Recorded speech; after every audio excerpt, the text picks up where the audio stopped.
Rocky 3 came out in 1982, is directed by Sylvester Stallone and stars Sylvester Stallone and Carl Weathers, and I'm very excited to give you guys my review for this movie.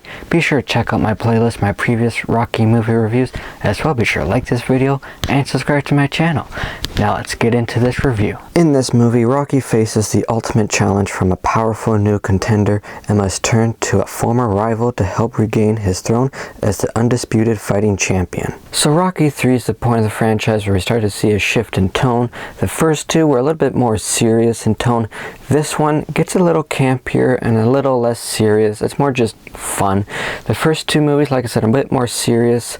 This one feels more like a summer blockbuster film, and that's not a bad thing. I think Rocky 3 is a lot of fun. I think it's a good movie. For me, it's a bit better than Rocky 2 because it moves at a faster pace. It never really gets boring, and it does something different in the franchise, whereas Rocky 2 is kind of Rocky 1 again.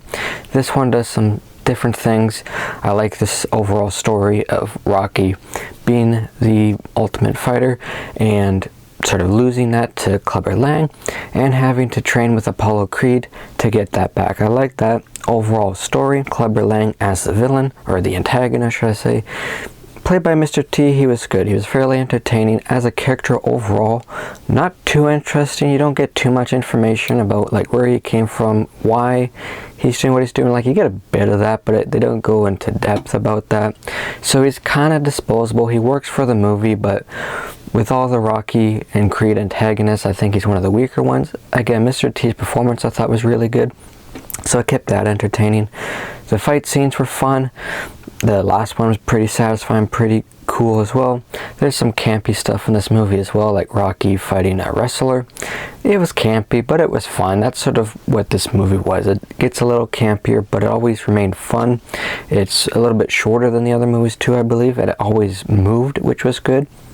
But it has some heart to it still. There's some nice stuff with Rocky and Adrian. There's a nice scene with them where Adrian's sort of confronting Rocky and what's going on with them, why he's doing what he's doing. That was a really good scene. I liked that. And I really liked the dynamic with Apollo Creed in this. Carl Weathers was great in the role again.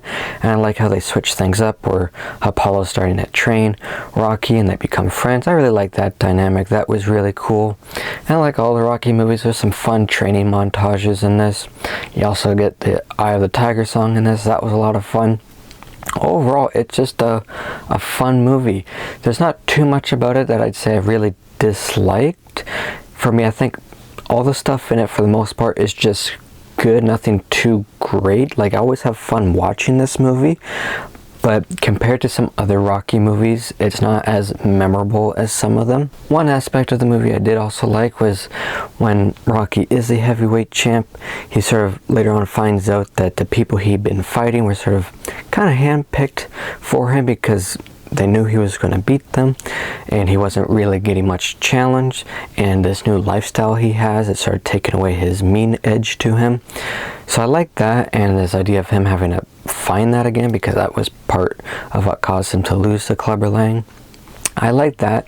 It didn't quite sort of go back to the roots of Rocky like Rocky 5 attempted to do, but it was still trying to do a bit of that. I feel like trying to get him to get his edge back that he had when he was not where he is now, not of high status. So I like that idea. Maybe they could have done a bit more with it, like really bring him back to his roots. Like they tried to do that in Rocky 5, not very well, but you could see them trying to do that here a bit too. At least that's what I thought they were trying to do. But I did like that idea. I thought that was interesting. So yeah, overall, Rocky 3 to me is a good, fun Rocky movie. It's a bit better for me than Rocky 2. It does something different in this franchise. It's not copying Rocky 1 again. It moves a little faster, never really slows down. And it's just fun. It just feels like a fun sort of summertime movie. And that's fine. It's fun. Good montages. Good music. Really like the dynamic between Apollo and Rocky in this. I think that was the real strength of this movie, doing that, sort of switching that whole dynamic up from the previous two movies. Really enjoyed that. Some more good stuff with Rocky and Adrian. That was good. Again, Clubber Lang, Mr. T did a good job in the role, but he's more just remembered, I guess, as being the guy that beat Rocky in Rocky 3 in the first fight. I don't know. Again, I just think out of all the antagonists in the Rocky and Creed franchises, he's not one of the strongest, but he works for this movie. So yeah, for me, overall, Rocky 3 is good. Nothing too great about this movie, but nothing too bad either. For me, I would give Rocky 3 a 74%. So guys, those are my thoughts on Rocky 3. Let me know what you thought about it as well. Be sure to like this video and subscribe to my channel, and be sure to stay tuned for some more reviews coming soon. My next video is going to be a review of Spider-Man Far From Home, so stay tuned for that. And until my next video, take care everybody.